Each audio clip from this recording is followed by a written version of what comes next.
प्रत्येक बछरे पालन কৰিবলৈ চেষ্টা কৰোঁ আমাৰ ছাত্ৰীসকলক বিহু সম্পৰ্কীয় এটা জ্ঞান দিবলৈ যেহেতু জাতীয় উৎসৱ বিহু আমাৰ এটা পৰম্পৰাগত উৎসৱ আৰু ইয়াৰ দ্বাৰা শিকিবলগীয়া বহুত কথাই থাকে সেইকাৰণে ভিতৰত বিহু শিকোৱাৰ উপৰিও আমি এনেদৰে প্ৰত্যেক বছৰে ৰঙালী বিহুৰ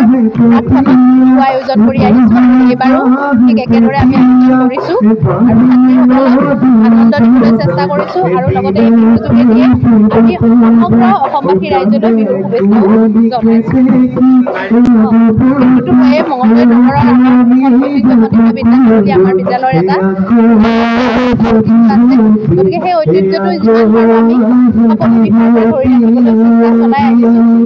আৰু আজিও চেষ্টা চলাই যাবলৈ প্ৰয়াস কৰি আছোঁ।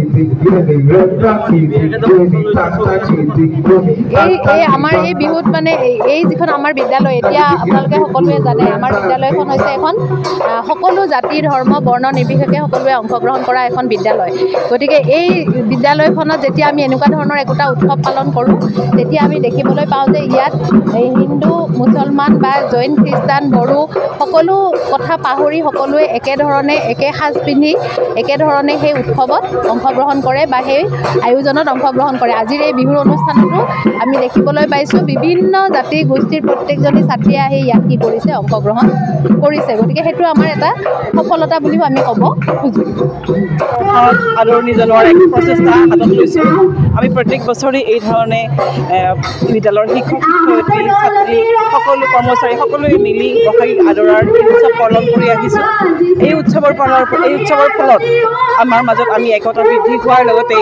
আমি সকলোৱেই অনাগত দিনবিলাকত যাতে সুচাৰুৰূপে আমি কাম কাজ কৰি যাব পাৰোঁ আমাৰ শৈক্ষিক দিশসমূহ যাতে আমাক আগবঢ়াই নিব পাৰোঁ তাৰ বাবে আমি চেষ্টা কৰি আহিছোঁ। এই বিদ্যালয়ত মুঠ 1200 ছাত্ৰী এতিয়াও অধ্যয়নৰত হৈ আছে। এই ছাত্ৰীসকলৰ মাজত এনেদৰে আমি উৎসৱ পাৰ্বণ পাতি তেওঁলোকক আমি সামাজিক জ্ঞান দিয়াৰো প্ৰচেষ্টা হাতত লৈছোঁ আৰু ইয়াৰ উপৰিও আমাৰ বিদ্যালয়ৰ শৈক্ষিক দিশৰ লগতে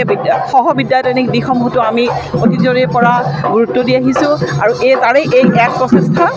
এই উৎসৱৰ উপৰিও আমি ফাতেহা ঈদগাহ জহাম শংকৰদেৱৰ তিথি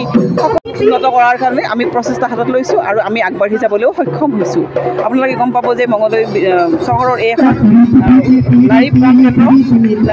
এইখন বিদ্যালয় 1983 চনতে স্থাপন হৈছিলে। এই বিদ্যালয়ৰ পৰা বহুত সংখ্যক ছাত্ৰীয়ে বিশ্বৰ বিভিন্ন প্ৰান্তত এতিয়াও সুখ্যাতিৰে নিজক প্ৰতিষ্ঠা কৰি বিদ্যালয়ৰ সুনাম কঢ়িয়াই আনিছে। অলপতে আমি আমাৰ মহামিলন এলুমনি মিটো পাতিবলৈ সক্ষম হৈছিলোঁ আৰু সেইবাবে হয়তো মঙলদৈ চহৰৰ বাহিৰেও ইয়াৰ উপকণ্ঠ অঞ্চলৰ ছাত্ৰীসকলেও ইয়াত নাম ভৰ্তি কৰি পঢ়িবৰ কাৰণে যথেষ্ট চেষ্টা কৰে। আমাৰ প্ৰত্যেক বছৰে 200 ছাত্ৰীয়ে এই বিদ্যালয়ত নতুনকৈ নামভৰ্তি কৰে 6মান শ্ৰেণীত আৰু একাদশ শ্ৰেণীতো আমাৰ 150-200 ছাত্ৰী ইয়াতে নাম ভৰ্তি কৰি বিদ্যালয়ৰ শিক্ষা গ্ৰহণ কৰি আছে। সেয়েহে আমি সকলোৱে মিলি অতি আনন্দৰে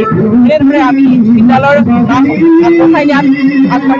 চেষ্টা কৰি গৈ আছোঁ আৰু আমি এই ক্ষেত্ৰত সফল হৈছোঁ বুলিও আমি ভাবোঁ।